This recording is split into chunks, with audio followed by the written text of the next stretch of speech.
Dimulai. Assalamualaikum warahmatullahi wabarakatuh.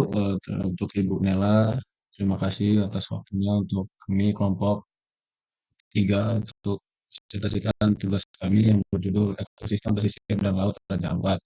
Next. Di sini ada disertakan pada Profesor Insinyur Harkodi Ketiga Kayu dan Bu Nela Agustin Kurnianis STMT dan anggota konfigurasi saya NWAFI ada Hari Givan Petra Nainggolan Dakialus sebagai terpilih dengan mengaji. Next. Yang pertama ini adalah gambaran umum wilayahnya sendiri. Wilayah yang diambil ini berada di 4 provinsi lainnya, di mana wilayah yang diambil ini berada di kawasan kepulauan paling barat Papua, yaitu di Kabupaten Raja Ampat yang dikenal sebagai pusat keanekaragaman hayati dunia. Kabupaten ini sendiri mencakup 1.800 pulau besar dan kecil dengan bentuk pulau utama yaitu Bengkong, Misol, Salawati, dan Batanta. Secara geografis, Raja Ampat terletak di jalur segitiga karena coral triangle dan menjadi simpul penting dalam Undang-Undang Nomor 7 Tahun 2012 dan DPR Kota Waisa 2002 hingga 2042. Wilayah ini ditetapkan sebagai kawasan yang memiliki fungsi strategis nasional dan internasional dalam konservasi sumber daya pesisir, pariwisata bahari, serta pengembangan ekonomi kelautan berkelanjutan. Pusat pemerintahan berada di Kota Waisai yang berperan sebagai pintu utama bagi wisatawan domestik maupun mancanegara melalui jalur laut dari Sorong.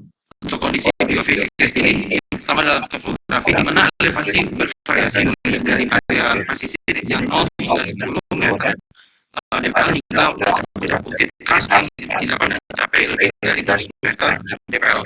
Untuk jenis tanah yang terdiri dari kabut Kars dan sedimentasi batuan perkebunan, pasir koral dan juga sedimen laut lokal. Untuk panjang pantainya sekitar 5 km membentuk lingkungan menghadap Samudra Hindia. Untuk ekologis Raja Ampat sendiri itu ditopang oleh 3 komponen utama. Yang pertama adalah hutan mangrove yang berperan melindungi garis pantai dari abrasi. Yang kedua adalah batuan Kars pesisir yang membentuk dan curam guna dan menjadi kawasan disebutkan laut yang berbuat bebatuan batu.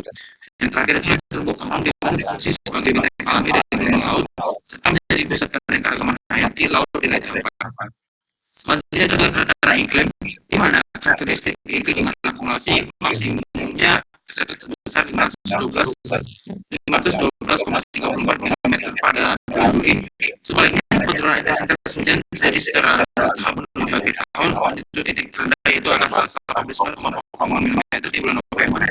Tanpa adanya periode kering yang signifikan bersama dengan pulau tersebut, data menunjukkan kenaikan konsisten pada suhu permukaan laut rata-rata 0,01 hingga 0,03 derajat Celcius per tahun. Fenomena ini menjadi indikator utama peningkatan stres termal pada terumbu karang yang dapat memicu kejadian massal di kawasan konservasi ini. Dan selanjutnya itu adalah pemanfaatan lahan. Menurut Interway Kabupaten Raja Ampat tahun 2021 hingga 2021, pemanfaatan uang di wilayah kepulauan ini ditentukan sebagai zonasi seperti yang pertama adalah zonasi transportasi dan infrastruktur laut, yang kedua adalah zonasi zona pariwisata bahari dan jasa komersial, yang ketiga adalah zona konservasi perairan dan ekosistem alami, dan yang keempat adalah zona pemukiman pesisir dan pulau kecil.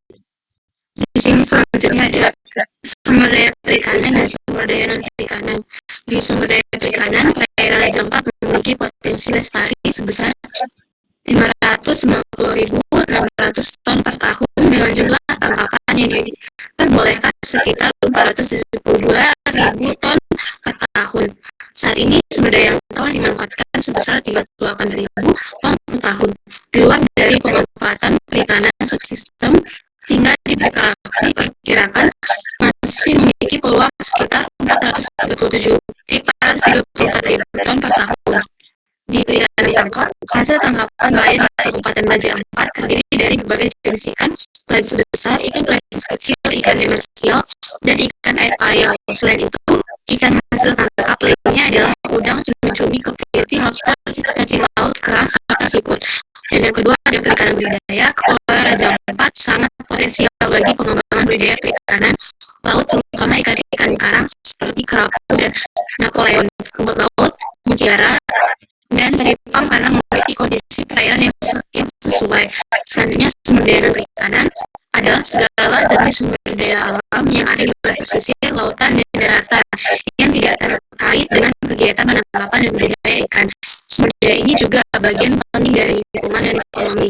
Adapun sumber daya non perikanan dibagi menjadi dua, diantaranya ada hayati dan non hayati. Yang pertama ada hayati. Perairan Raja Ampat memiliki sumber daya hayati, diantaranya ada terumbu karang, padang lamun, dan hutan mangrove. Dan yang non hayati, perairan Raja Ampat memiliki sumber daya non hayati, diantaranya ada hutan rawa dan hutan pantai.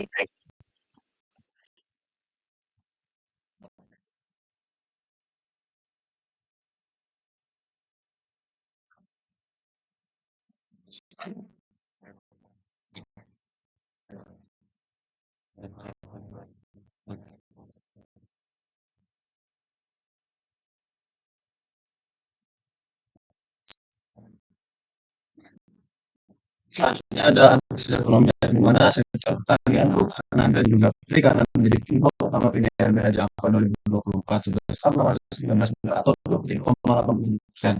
Ketergantungan tinggi pada sektor berbasis alam membuat wilayah Islam sangat sedikit terhadap kerusakan lingkungan seperti kasus kapal pesiar dan pertambangan pulau di AG. Next, struktur demografinya di mana Selanjutnya itu ada demografi.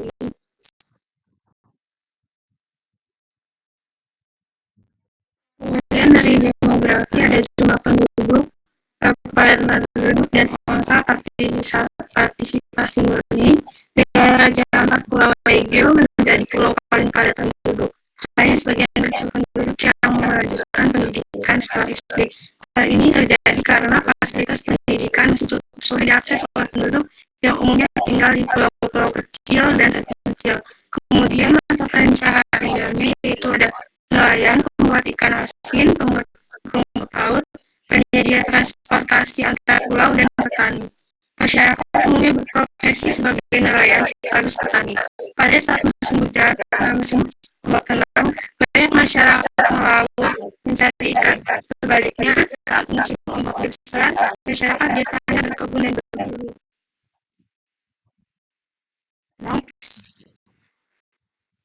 Selanjutnya yaitu ada budaya pesisir. Masyarakat Raja utara suku Maya, Biak, Matbet, dan Ambel mempertahankan tradisi maritim yang kuat, seperti tarian luar, jati pancar, dan musik Ipa yang masih mengisi upacara adat dan teman kampung. Nah, kisah-kisahnya juga leluhur diceritakan melalui syair-syair Sirek dan Manseren. Di gambar itu ada tari war. Selanjutnya yaitu ada tradisi sasi. Tradisi sasi yaitu dipimpin oleh kepala adat sebagai larangan menangkap ikan selama kurang lebih 24 bulan. Selanjutnya setelah masa itu dibuka, panen sasi itu yang berlangsung singkat, biasanya kurang dari 1 bulan. Panen juga hanya boleh dilakukan dengan cara ramah lingkungan seperti molo, yaitu menyelam dan mengambil biota dengan tangan kosong, serta balobe, yaitu berburu di perairan dangkal menggunakan tombak kayu. Tradisi sasi sendiri yaitu ada 2 kelompok, yaitu kelompok sasi keuang dan kelompok sasi waifuna. Kelompok sasi keuang itu kelompok sasi yang terdiri oleh kelompok laki-laki, dan kelompok sasi waifuna itu terdiri oleh kelompok wanita. Kemudian ada organisasi sasi waifuna.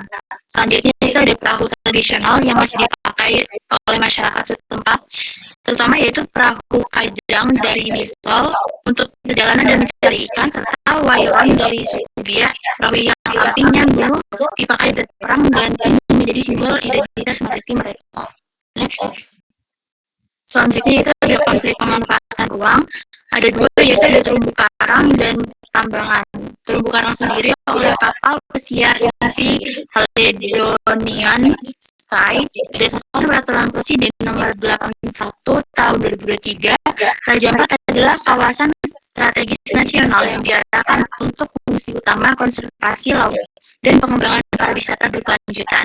Nah, kawasan ini menghadapi tekanan dari aktivitas pariwisata bahari, khususnya pelayanan kapal pesiar yang belum sepenuhnya sejalan dengan implementasi zonasi RZ, WP3K, dan FTRW, sehingga hingga ketidaktepatan jalur navigasi serta penggunaan titik lego jangkar di area konservasi mengakibatkan kerusakan ekosistem terumbu karang.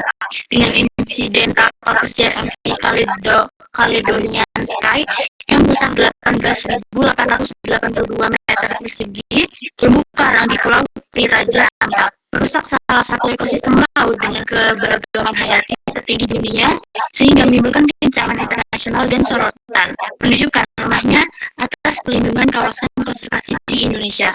Kondisi itu ada gambarnya juga kondisi terumbu karang di perairan Raja Ampat. Selanjutnya yaitu ada pertambangan PT Nikel, yaitu Pulau Gak seharusnya menjadi zona bebas dari kegiatan ekstraktif sesuai Undang-Undang Nomor 1 Tahun 2014. Namun pembagian gas nikel tetap beroperasi melalui izin pertambangan di kawasan hutan lindung berdasarkan UU Nomor 19 Tahun 2004 dan bahkan melakukan ekspansi hingga mencapai 22.420 hektar. Kondisi ini yang memicu konflik kepentingan antara pembangunan ekonomi dan konservasi lingkungan, serta melanggar zona konservasi perairan dan ekosistem alami yang telah ditetapkan oleh PRW. Tekanan ini juga karena ekonomi juga menyebabkan bias pemanfaatan ruang, di mana balas antara zona inti konservasi dan zona pemanfaatan menjadi tidak jelas. Selain itu, sedimen hasil galian tambang mengakibatkan kerusakan ekosistem laut dan mengganggu perekonomian masyarakat lokal. Next. Selanjutnya masuk ke analisis permasalahan. Yang pertama itu untuk lingkungan, yaitu yang pertama kerusakan habitat, yang dimana pada kasus kapal pesiar yang tabrakan dan tambang nikel sendiri, hal ini dapat merusak karang hidup, mempengaruhi populasi ikan, penyu, dan spesies langka seperti dugong. Yang kedua, pencemaran air laut.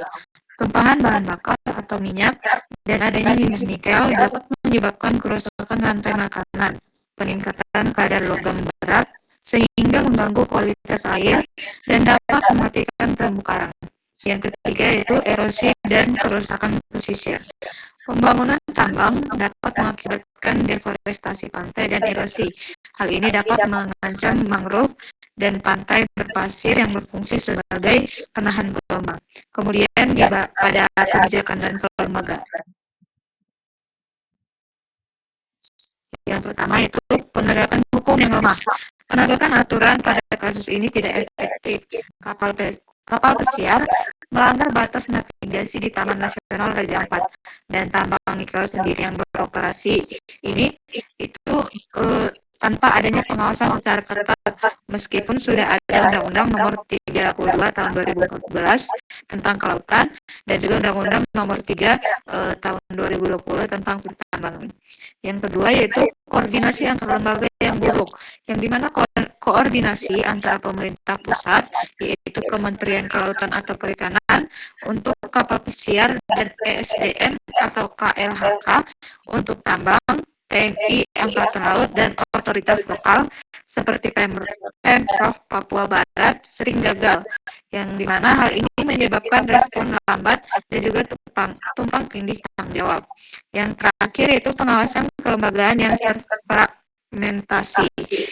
Ini artinya lembaga dalam kedua kasus ini yaitu Balai Taman Nasional Raja Ampat, yang dimana lembaga tersebut kekurangan sumber daya manusia dan anggaran untuk memantau aktivitas baik dari pariwisata laut dan juga pertambangan, sehingga ini dapat mengakibatkan resiko yang berulang.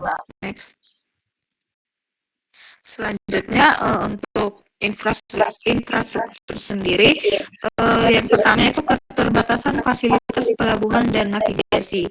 Pelabuhan yang kecil dan sistem navigasi yang kurang canggih mengakibatkan terjadinya kesalahan navigasi pada kapal pesiar yang berada di perairan dangkal. Tambang nikel sendiri dapat merusak jalur perahu tradisional dengan adanya limbah dari tambang tersebut yang menyumbat sungai. Yang kedua, kapasitas SAR dan pengelolaan limbah yang lemah. Waktu respons SAR sangat lambat dan juga keterbatasan kapal patroli dan helikopter, yang artinya infrastruktur masih tidak memadai. Dan untuk fasilitas pengelolaan limbah yang masih kurang, dapat mengakibatkan pencemaran langsung ke laut. Kemudian dampak terhadap infrastruktur yang dimana pemeliharaan dermaga dan fasilitas pendukung tidak dapat menangani volume wisatawan yang tinggi. Tambang nikel sendiri dapat merusak sumber daya air bersih. Kemudian tata ruang dan kebijakan, yang permasalahan pertama yaitu konflik zonasi yang dimana pada kedua kasus ini menunjukkan adanya zonasi yang tidak jelas dan tumpang tindih. Kapal pesiar seringkali memasuki zona terumbu karang rentan dan tambang nikel sendiri beroperasi pada zona konservasi laut. Kemudian kebijakan pengembangan berkelanjutan yang kurang ketat. Kebijakan pariwisata tidak membatasi jumlah kapal dan tambang nikel memiliki izin, namun tidak ada kajian dampak yang memadai, sehingga pembangunan ekonomi dan konservasi menjadi tidak seimbang dan juga dapat meningkatkan kerusakan ekosistem. Kemudian yang terakhir, revisi kebijakan yang lambat, yang dimana proses revisi yang lambat ini dapat mengakibatkan insiden dapat berulang kembali. Next. Masuk ke tadi secara permasalahan atau DPS ya, di mana yang pertama driver yang isinya yang pertama ada peningkatan permintaan global terhadap nikel sehingga mendorong eksploitasi sumber daya. Yang kedua ada ekspansi dan operasi tambang nikel di wilayah pesisir dan perairan sensitif. Tiga ada dorongan pertumbuhan ekonomi daerah tanpa kajian daya dukung yang memadai. Yang ada kesannya ada pressure atau tekanan yang berisi tiga. Yang pertama ada keterbatasan fasilitas pelabuhan dan sistem navigasi sehingga meningkatkan resiko tabrakan. Yang kedua ada penegakan hukum, koordinasi antara dua negara dan pengawasan yang lemah. Yang ketiga ada kapasitas besar dan pengelolaan limbah yang lemah. Yang ketiga ada state atau kondisi yang dimana pertama ada habitat untuk karang, ikan, penyu, dan dugong mengalami degradasi. Yang kedua ada kualitas air laut menurun akibat logam berada di polutan. Yang ketiga ada sistem tata ruang tidak efektif menjadi tempat uji fungsi ruang. Dan ada impact atau dampak yang berisi. Yang pertama ada kerusakan ekosistem pesisir atau karang mati, mangrove hilang, dan erosi. Yang kedua ada risiko kecelakaan kapal meningkat karena navigasi buruk. Yang ketiga ada konflik pemanfaatan ruang serta rendahnya kepercayaan terhadap lembaga pengelola kawasan. Jadi DPSI itu membentuk respon yang pertama modernisasi fasilitas pelabuhan dan sistem navigasi. Kedua, penguatan kapasitas patroli laut dan fasilitas pengolahan limbah. Yang ketiga, ada penataan zona secara cerdas untuk memisahkan kawasan wisata tambang dan konservasi. Yang keempat, ada pemulihan habitat pesisir seperti terumbu karang dan mangrove. Yang kelima, ada penegakan hukum yang lebih ketat terhadap pelanggaran navigasi dan operasi tambang. Next. Selanjutnya rekomendasi strategis yang dibagi ke 4 subbab. Yang pertama ada penguatan lingkungan dan konservasi yang berisi penegasan zonasi konservasi atau karang, mangrove, dan kars. Yang kedua penundaan penambangan di Pulau Gianyar dan audit izin pesisir. Yang ketiga restorasi komunitas terumbu karang dan mangrove. Kedua ada modernisasi infrastruktur dan tata ruang yang berisi penguatan navigasi kapal pesiar dan AIS, buoy, dan radar pantai. Penguatan SAR dan patroli laut dan fasilitas pengelolaan limbah, ikutnya titik-titik wisata dan untuk menghindari resiko jangkar. Yang ketiga ada pengembangan sosial ekonomi berkelanjutan berisi integrasi hukum adat sebagai metode resmi konservasi, meningkatkan dalam perikanan berkelanjutan dan logistik atau storage cold. Ya, selanjutnya ada pelatihan masyarakat, pemandu wisata, operator bot, dan UMKM bahari. Yang keempat ada reformasi kebijakan dan kelembagaan yang dimana berisi penegakan hukum tegas kapal pesisir dan tambang, tim koordinasi terpadu Pemda, KKP, LHK, SDM, dan TNI AL. Yang terakhir penetapan carrying capacity pariwisata dan standar ekoturism. Next. Kesimpulan di sini adalah Jakarta adalah kawasan strategis internasional yang merupakan pusat keanekaragaman hayati laut dunia di Coral Triangle. Wilayah ini yang memiliki 4 pulau utama yaitu Waigeo, Miso, Salawati, dan Batanta ditetapkan untuk fungsi utama konservasi sumber daya pesisir dan pariwisata bahari berkelanjutan. Secara ekologis apa ditopang oleh terumbu karang, hutan mangrove, dan batuan kars. Namun kawasan ini rentan terhadap perubahan iklim ditandai dengan kenaikan suhu permukaan laut yang mengancam penghentian karang. Secara ekonomi, wilayah ini sangat bergantung pada sektor pertanian, kehutanan, dan perikanan. Dengan potensi perikanan lestari signifikan, masyarakat adat sempat mempertahankan tradisi maritim yang kuat, termasuk praktik konservasi adaptasi. Raja Ampat menghadapi dua konflik pemanfaatan proyek serius, yaitu kerusakan terumbu karang oleh kapal pesiar akibat kesalahan navigasi dan pertambangan ikan di Pulau BAG yang beroperasi di laut kecil yang seharusnya dilindungi. Kedua konflik ini diakibatkan oleh penegakan hukum, koordinasi antara lembaga dan pengawasan yang lemah, serta adanya tumpang tindih zonasi. Dampaknya adalah degradasi habitat pencemaran air laut dan erosi pesisir. Untuk menjaga keberlanjutan, diperlukan reformasi kebijakan, modernisasi infrastruktur navigasi, dan penegasan fondasi konservasi. Next. Berikut adalah referensi yang menjadi acuan kami. Next. Baik, itu tadi pemaparan dari tugas tiga kami. Jika teman-teman dan ibu ada masukan dan pertanyaan, boleh komen di kolom komen di bawah. Kami dari kelompok 3 mengucapkan terima kasih baik ibu dan teman-teman yang sudah mendengarkan. Wassalamualaikum warahmatullahi wabarakatuh.